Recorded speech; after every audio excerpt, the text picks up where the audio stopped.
નમસ્કાર વિદ્યાર્થી મિત્રો, નિશ્ચય ચેપ્ટરના 11મા વિડીયોમાં Shri R Patel boys high school વડવાણોથી આપ સૌ વિદ્યાર્થી મિત્રોનું હાર્દિક સ્વાગત છે। આજે આપણે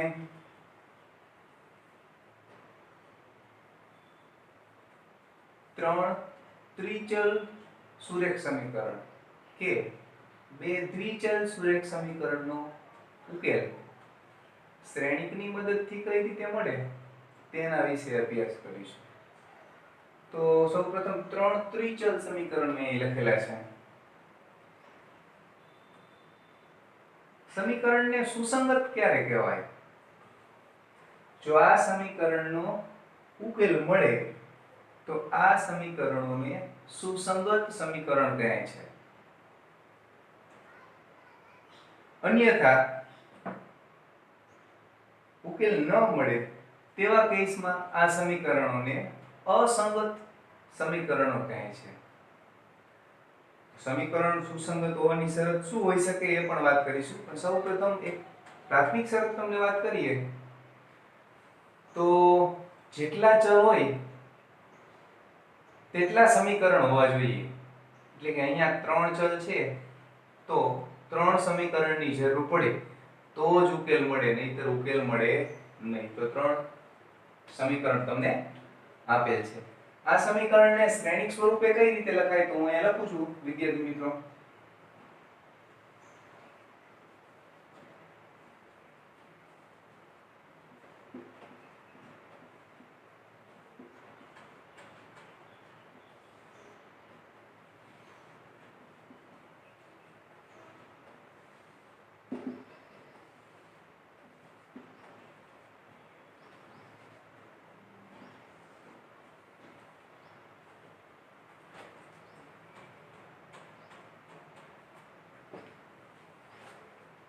તમે જ્યારે આનો ગુણાકાર કરશો ત્યારે પહેલું પદ પેલી આર પહેલો સ્તંભ એટલે કે a1x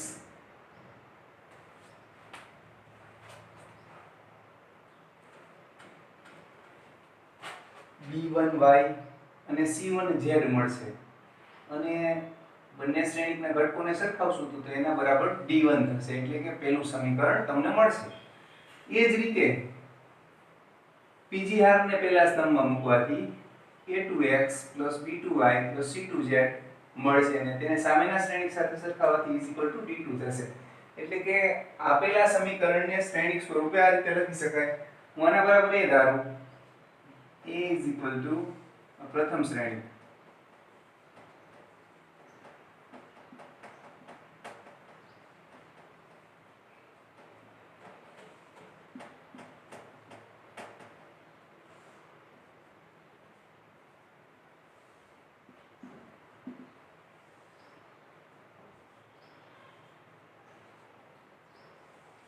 તો આપણે શ્રેણિકની જગ્યાએ a મૂકી છે, આ શ્રેણિકની જગ્યાએ x મૂકી છે અને છેલ્લા શ્રેણિકની જગ્યાએ b મૂકી છે તો આવું આપણને એક સમીકરણ મળશે। હવે આપણે મેળવવાનું શું છે તો આ x y z મેળવવાના છે એટલે કે x મેળવવાનો છે તો a ઇન્વર્સ વડે બંને બાજુ ગુણીએ। a ઇન્વર્સ વડે ગુણવાથી a ઇન્વર્સ ai થાય। આ રીતે આપણે જે x મેળવવાનો છે એટલે કે x y z મેળવવાના છે તે મળે। હવે x y z ક્યારે મળે તો જ્યારે a ઇન્વર્સ મળે ત્યારે મળે, નહીંતર તમે a ઇન્વર્સ વડે ગુણી ના શકો। તો a ઇન્વર્સ મળે એટલે ઉકેલ મળે, ઉકેલ મળે એટલે સમીકરણ સુસંગત થાય। તો આપેલા સમીકરણો સુસંગત હોવાની શરત કઈ થઈ શકે તો આપેલા સમીકરણ સુસંગત હોવાની શરત a ઇન્વર્સ મળે તે હોઈ શકે। a ઇન્વર્સ ક્યારે મળે? a નો નિશ્ચાયક નોટ ઇક્વલ ટુ 0 હોય ત્યારે મળે। તો ફરીથી એક વખત વિદ્યાર્થી મિત્રો, આ સમીકરણ સુસંગત હોવાની શરત એટલે કે ઉકેલ મળવાની શરત સહગુણકનો નિશ્ચાયક નોટ ઇક્વલ ટુ 0 થાય, આ a છે તે સહગુણકનો નિશ્ચાયક છે ત્યારે આપેલા સમીકરણનો ઉકેલ મળે। આવી જ વાત દ્વિચલ સુરેખ સમીકરણમાં કરી શકાય।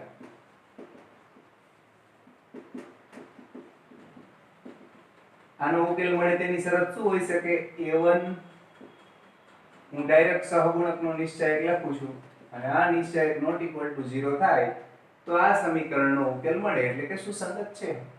આવા કેસની અંદર a નો નિશ્ચાયક નોટ ઇક્વલ ટુ 0 થાય તો સમીકરણ સુસંગત છે એટલે કે ઉકેલ મળે. સહગુણકનો નિશ્ચાયક નોટ ઇક્વલ ટુ 0 હોવો જોઈએ.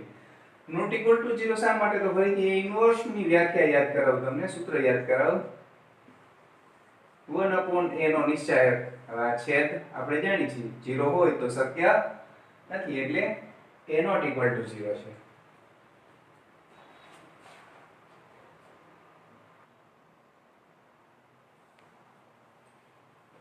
ચાર પોઈન્ટ 6 દાખલા 1 થી 6 પ્રશ્ન એ ટાઈપનો છે કે સમીકરણોની સુસંગતતા ચકાસો. આપણે હમણાં વાત કરી કે સમીકરણને સુસંગત ક્યારે કહેવાય? તો જ્યારે તેનો ઉકેલ મળે ત્યારે સમીકરણને સુસંગત કહેવાય છે. ઉકેલ ક્યારે મળે? તો સહગુણકનો નિશ્ચાયક નોટ ઇક્વલ ટુ 0 થાય તો ઉકેલ મળે એટલે કે સુસંગત હોવાની શરત. સહગુણકોનો નિશ્ચાયક નોટ ઇક્વલ ટુ 0.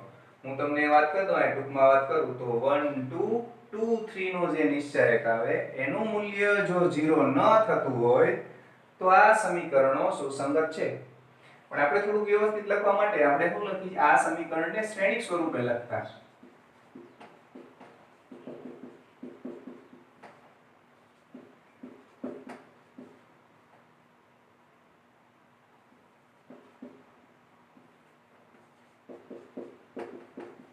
જ્યાં a એટલે સહગુણક 1 2 2 3, x એટલે ચલ આપણા x અને y, અને b એટલે સામે જે અચળ પદ છે તે 2 3. તમે વિચાર કરી શકો છો કે હું a ની જગ્યાએ આ નિશ્ચાયક આ શ્રેણિક b ની જગ્યાએ x ની જગ્યાએ આ શ્રેણિક મૂકું, b ની જગ્યાએ મૂકું એટલે આવું મળે. એ ઇન્વર્સ મેળવવા માટે a નો નિશ્ચાયક 1 2 2 3 is equal to 3 minus 4 is equal to minus 1 not equal to 0 માટે a ઇન્વર્સ નું અસ્તિત્વ છે. માટે આપેલ સમીકરણ સુસંગત છે. આ જ રીતે 3/3 ત્રિચલ સુરેખ સમીકરણ હોય તો એમાં a 3/3 પ્રકારનું શ્રેણિક મળે. એમાં પણ તમે જાતે ચેક કરી શકો કે તે a ના નિશ્ચાયકનું મૂલ્ય 0 છે કે નથી. જો 0 ન હોય તો સમીકરણ સુસંગત હોય.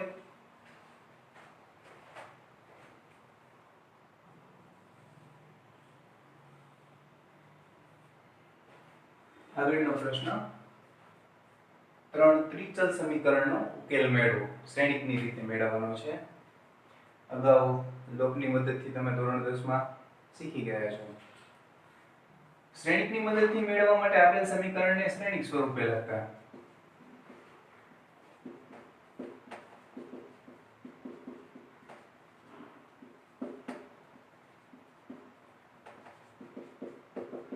ax બરાબર b માટે x બરાબર a ઇન્વર્સ ઇન્ટુ b થાય. જ્યાં a શું છે? તો a સહગુણકથી બનતો શ્રેણિક છે. હું x ના સહગુણકો લખું છું, y ના લખું છું અને z ના લખું છું.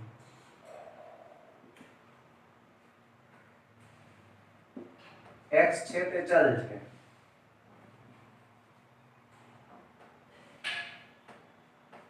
અને b છે તે અચળ પદ છે.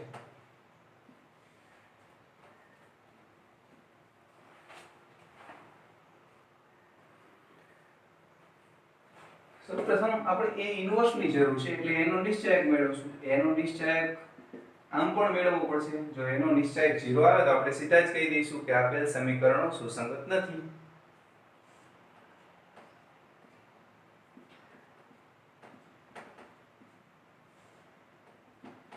એક સાથે ગુણાકારમાં એક જે હાર અને જે સ્તંભમાં છે તેને દૂર કરીએ એટલે કે 2/2 નિશ્ચાયકનું મૂલ્ય 1 + 3 વચ્ચેના પદની નિશાની બદલાવી છે. 2 + 3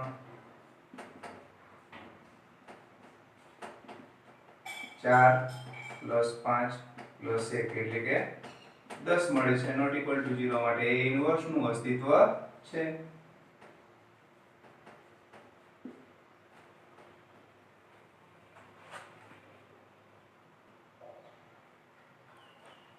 તમે જાણો છો વિદ્યાર્થી મિત્રો, એ ઇન્વર્સ મેળવવા માટે એડજોઇન્ટ એ ની જરૂર પડશે. તો હું દરેક ઘટકના સહઅવયવ મેળવું છું. a11 એનો સહઅવયવ 1 જે હારમાં જે સ્તંભમાં છે તેને દૂર કરીએ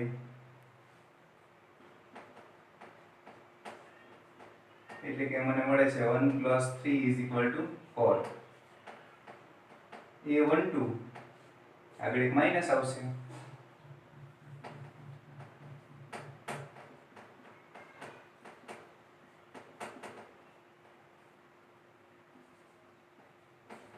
a13 21 11 1 આ રીતે બાકીના ઘટકો મેળવતા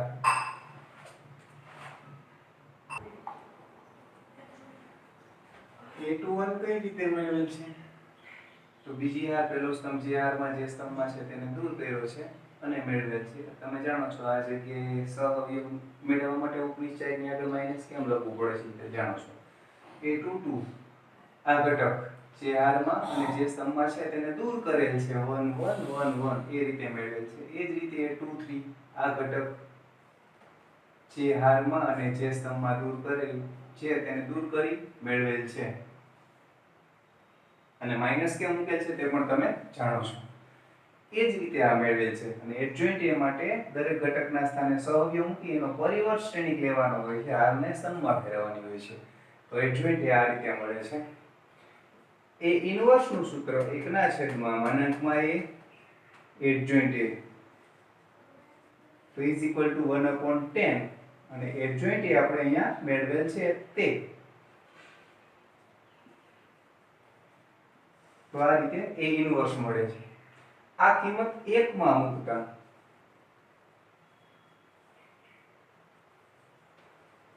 હું વચ્ચેનો ભાગ કાઢી નાખું છું. સમીકરણ 1 અહીંયા રાખું છું.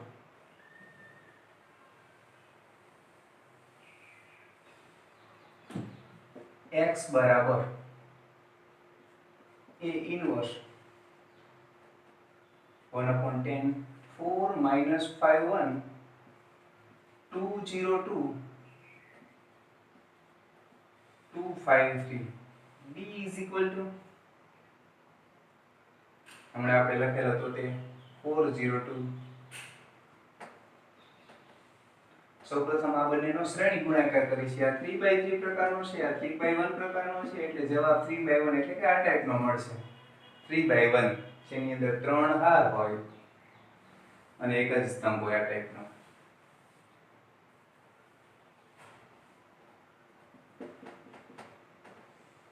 પહેલો ઘટક પહેલી હાર અને પહેલા સ્તંભમાંથી મળે છે. પહેલી હાર પહેલો સ્તંભ, પહેલી હાર પહેલો સ્તંભ. 4 × 4 16, 2 × 0 0, 2 × 2 4. બીજી હાર પહેલો સ્તંભ 5 × 10. ત્રીજી હાર પહેલો સ્તંભ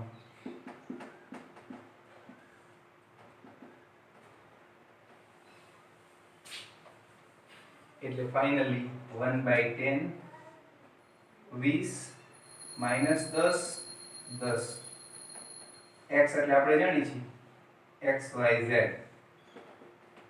દરેક ઘટકને 1/10 વડે ગુણીએ 2 - 1 1.